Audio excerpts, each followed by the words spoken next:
Thank you very much, and congratulations and thanks to Claudia and to the organisers of this event, which I agree is an extremely important occasion. Just for the record, I was not director of the Australian Aid Agency, in case that word gets back to Canberra, but I did occupy a senior position in AusAid for some years. My brief this morning is to answer the question of why aid transparency is crucial for aid effectiveness. And I've chosen to defy normal tradition. I don't have a PowerPoint. I think I deserve a round of applause for that. Okay. In approaching this question, I decided first to discuss the fact that this is not a new problem. Openness is not a new issue. And in some ways it's surprising that it's causing so much debate, because these conversations have been going on for decades.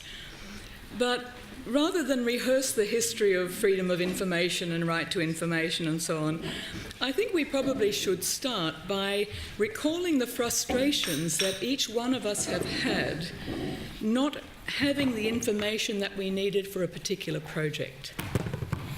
Now, it doesn't take me long to reflect on my career to find times either in my work life or in my personal life where I didn't have the information I needed. Now, for the really determined, which I typically am, a lack of information galvanises action and creativity. It just makes me more determined to hunt down what I need to know. But many hours are wasted, and people less determined than I am are quickly discouraged, and we settle for less than the best outcomes. A lack of information can sometimes be very disempowering. It can sometimes even be orchestrated, and it becomes patronising. Information is power. Over time, personal and professional development is quickly retarded. In my experience, and I'm sure that you would agree, information is needed to provide assurance that funds are well directed, that good decisions are made, that they are well spent, and that we achieve the desired results, or if we don't achieve the desired results, we find ways to learn from the things that have not done as well as we had hoped. There are real and opportunity costs to a lack of information. Inefficiencies are huge. So many of us, including in the NGO constituency, spend years reinventing the wheel or duplicating effort when a simple exchange of information would allow us to move on to the next range of issues rather than still to be plodding around in the things that were resolved 20 years ago. There are lost opportunities for cooperation, for synergy, for innovation. And information is needed at a personal as well as at a professional level for purposes of risk management, to prevent poor decisions, wrong purchases, diversion of scarce resources through mismanagement or corruption. Now, if you identify with any of that at a personal level, you would understand that these scenarios are represented or are repeated at many levels in global society. Citizens and society, both as providers of resources or as the intended, and I'll use the word beneficiaries. In national and local governments, in businesses, in United Nations and other multilateral institutions, and in non-profit and non-governmental organisations. Even in what we might call an emerging global society. In the absence of the full range of governance mechanisms, information is a much required asset. This is illustrated by World Vision's experience. Perhaps just a short introduction. World Vision is a large, multi-mandated, non-government organisation. Multi-mandated means that we do advocacy work, we are also delivering development programs, and are involved in emergency and humanitarian responses. Our primary focus is on the well-being of children. We work through a variety of programs in 98 countries around the world. We have 43,000 staff and an annual budget for the last 3 years of over $2.5 billion. So if you think of the transparency issues that I have described at a personal or professional level, multiply by 43,000. Transparency is a critical element in our identity as a Christian organisation. But let me flag, I'm not wanting in any way to suggest that Christians have a monopoly on transparency or good ethics. The ethical foundations underpin all the work we do in international development. Transparency is a key to legitimacy in regard to our work as we seek to promote human rights and sustainable development and raise funds and other resources. Transparency has been recognised by World Vision as a key to the building of trust between entities in our partnership which have varying degrees of autonomy in a federated network. Without internal transparency, national and regional offices cannot plan, and disbursement of funds by support officers is slowed. Accountability underpins the development of World Vision's integrated review framework that brings together the full range of review, audit and evaluation processes, linking the strategic and the operational levels via evidence-based reporting. But it's important to note here that having a good system is not the answer if the information is not shared appropriately. Transparency is key to our desire to be a learning organisation, so is incorporated as one of 5 principles in World Vision's accountability framework, where accountability is as much about learning as it is about compliance. Across our programs, through the application of program accountability principles that are based on those developed by HAP International, but in World Vision's case extend to all programs, not just to humanitarian and emergency affairs. We also have a strong focus on citizen-based advocacy, a program we call Citizen Voice in Action, which has been successful in defence of child rights and in supporting community demands for access to acceptable health and education services. World Vision is a member of the International NGO Charter of Accountability Company, and we report annually against agreed guidelines that were developed in cooperation with the Global Reporting Initiative. We have an open information policy, which is supported by a disclosure committee, to proactively manage the release of information. We have a whistleblower policy, which is independently managed, and reports on hotline inquiries and audit results are passed regularly to senior leadership and to World Vision's international board. Our experience is that all of these activities relating to transparency are a major component in mobilising staff and in assuring good morale. Our staff want to do the right thing. What have we learned? Transparency's internal and external dimensions are linked but different, and in some ways they need to be divided, because it can be too scary for people to contemplate transparency if we are thinking of a public audience, when the first steps towards that goal are in fact transparency internally. Information dumping does not contribute to real transparency or accountability. It is important to have high-level champions to engage in constructive conversations with overly anxious colleagues, showing in small steps what can be done relatively easily and providing reassurance about those aspects that deserve special attention because of privacy or security or reputational issues.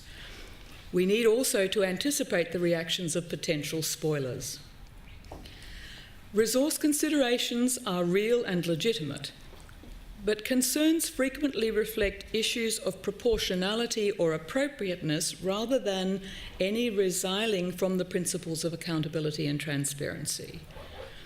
Often I hear questions about who wants this information, why is it needed, how will it be used? These questions cannot be allowed to be an excuse for inaction, where our experience suggests that through the IATI processes and discussions with key stakeholders, we already know about data sets that can be shared quite easily that will begin the journey towards more transparency. 2 more learnings for us. Expert facilitation and mediation skills are essential to bridge what I describe as a cultural divide.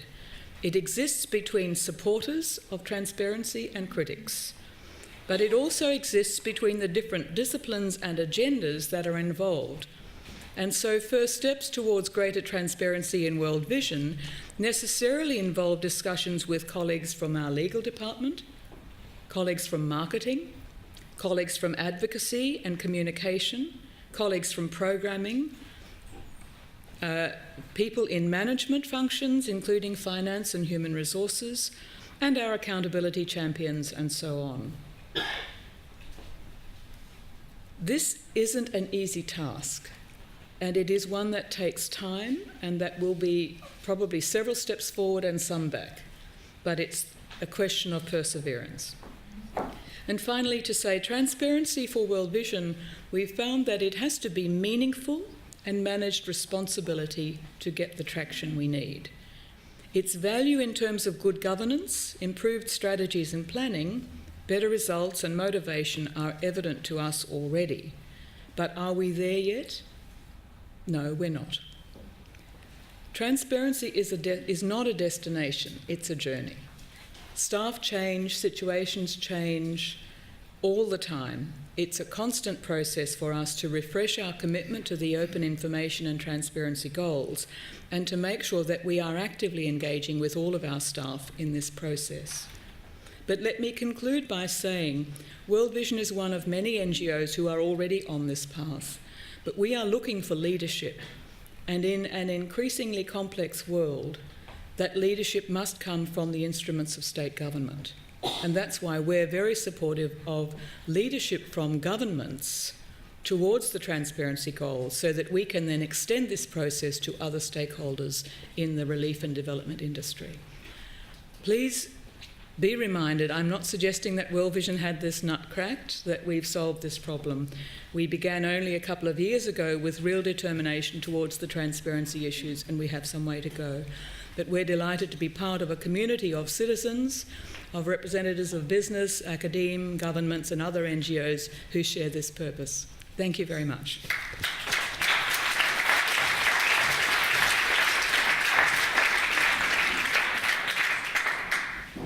Thank you, Bert.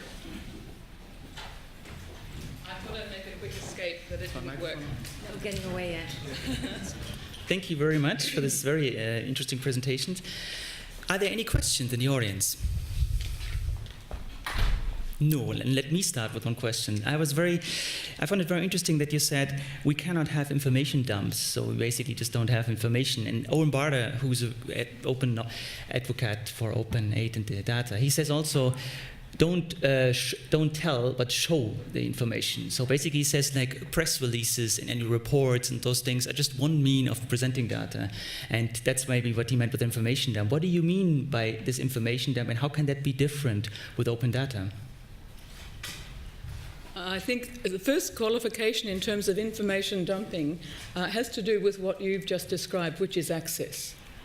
And so it has to be information that can readily be read, accessed, understood and used, not just all of the information we have in data banks or in spreadsheets or whatever. So there's an access issue that is based on quality. There's also a major quality issue around verification and reliability. And so our feeling is that in World Vision we would rather progressive release of information that we're sure about than have the very serious risks of information being misinterpreted or misused because we haven't been selective about what's made available. Again, this is a two-edged sword. The selectivity is pro-open disclosure, not in order to retain information and to keep things secret. Questions to our first speaker? Don't be shy. In the back, we have, thanks to Minji, she will come around with a microphone.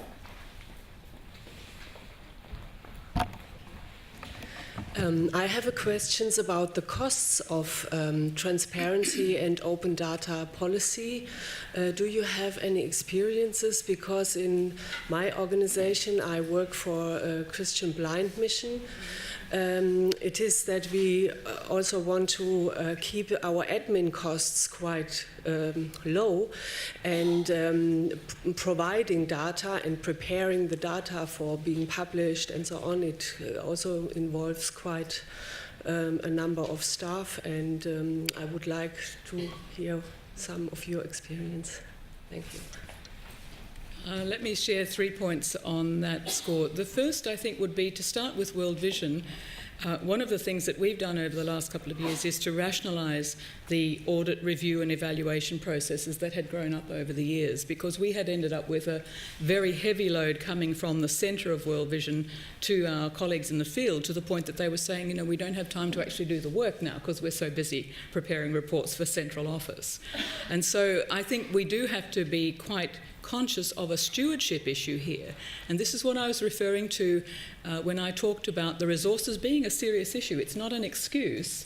We have to work out what is the critical information that people need and concentrate on getting that information out. And so I think there is a hierarchy which we're trying to address.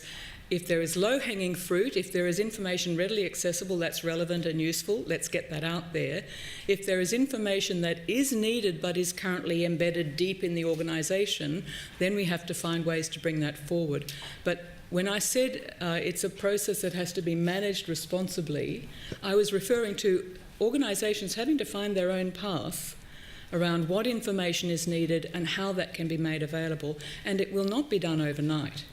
The second thing that I'd like to say is that as a member of the International NGO Charter of Accountability, we're also striving to have one framework for NGO accountability, or at least a set of agreed standards for NGO accountability, instead of the multiple frameworks that are developed for us over time by different donors, by different foundations, by different organisations. Almost every year someone comes up with a new reporting framework or a new approach. And what we're saying as World Vision is we can't afford to have multiple reporting. And so we're investing very heavily in the International NGO Charter of Accountability Company, which is not a static arrangement. We're looking always for ways to strengthen that and to improve it and to deepen the reporting that's done. So the reports for the International NGO Charter Company members are publicly available. And so that's a main vehicle for us. We've had... Sorry. No, but in the meantime, we've had a number of hands go up. The lady in the front with the black blazer was the first of 3 people on this side to raise their hands. I saw all 3 of you. And can you please each time say your name and your organization? Yes. Thank you. Martina Henjes, I'm from the Heinrich Böll Foundation. Actually, I just wanted to ask the thing you mentioned at last. Are there any models you can share with other organizations who want to join transparency things as well? Just how to, on the level, how to implement this in a specific NGO on that level. It's very good of you to ask that question. Yeah. And I've got 2 others actually. Please make them a little bit short if you can. The other one is the question of leadership. Could you please tell us something about this? And the third and last question is about whistleblowers. Are there any just short comments you can make on this? Because I'm thinking about corruption and transparency, of course. I'll try to be brief as well. On the first question, the third point that I was going to make to my colleague from CVM was that the International NGO Charter Company is engaged with the IATI process, and we have just recently launched a working group of the technical assistance group of the IATI process that is going to sponsor a discussion led by the NGOs, not by the donors, but by the NGOs, on how the IATI standards could apply to us. Because there are some differences. We're not dealing with public money government to government. Some of us are small, some are big. We have layers of accountability and transparency responsibility in our organisations. And the resources issue is definitely going to come up because donors have used taxpayers' money to finance this process. Who's going to finance our investing in the information management systems and the discussions with the IT people? We have the luxury of a number of IT staff, but not all organisations have that capacity in-house. So that process is just starting. On leadership, absolutely critical, because my role, I have 2 jobs in World Vision. One is as leader for global accountability. And if I am not able to quote senior leadership as being behind my efforts to increase accountability and transparency, I'm very quickly moved onto a sidetrack and patted on the head and asked to sit quietly and have a glass of water. But because I can quote the president of the organisation and I have his 100% backing, it makes a huge amount of difference, and that trickles down. On whistleblower and audit, our whistleblower findings, of course there are huge privacy, legal considerations involved in these processes. But we have in our accountability report a table that shows what number were received, what investigations took place, where action was required, or whether reports were found to be unresolved. You don't need to divulge large amounts of information about actual cases, but as with our corruption, announcing where there have been examples of corruption in our organisation, and World Vision's not alone either in the problem nor in the disclosures, unless we are naming the problem, people think we don't take it seriously. And so naming problems of corruption or sexual exploitation, as sad as it is to say that they occur in our organisations, this is part of a necessary response. Person in the back with sunglasses, I think you raised your hand. Thank you. Maja Bott, KfW. In my past experience working for NGOs in Africa, one of the main problems I saw was in the moment when you design programs, when you want to get information from the field, from the community level. And I mean by that information beyond baseline surveys that you conduct once at a time, but to get really the information of your own staff, of the livelihoods officer in the community. That is often, I saw with many NGOs that there was a big problem of information flow internally between the levels. How do you tackle this in World Vision? I think, again, quickly, because of the size of the organisation, World Vision operates at multiple levels, and the planning and design of programs is as close as possible to the actual communities where we're working. And so we have management structures that begin with the area where the program is being developed, through the national office and to the region where strategies are set, not at the global level. So I don't get involved at all in trying to reach down to that community level. And World Vision is typically in these communities for anything from 10 to 20 years. And so there's a constant engagement rather than a fly-in, design a project and fly out again. So that's just one example, but I do agree that sometimes that community information is the hardest to get. There was a last gentleman, but I don't want to be biased. Christian, have I missed anybody on this side of the room? There's No, a I bit haven't. of a lopsidedness in terms of where the questions are coming from, so keep it up. But there was one last question from the gentleman in the middle.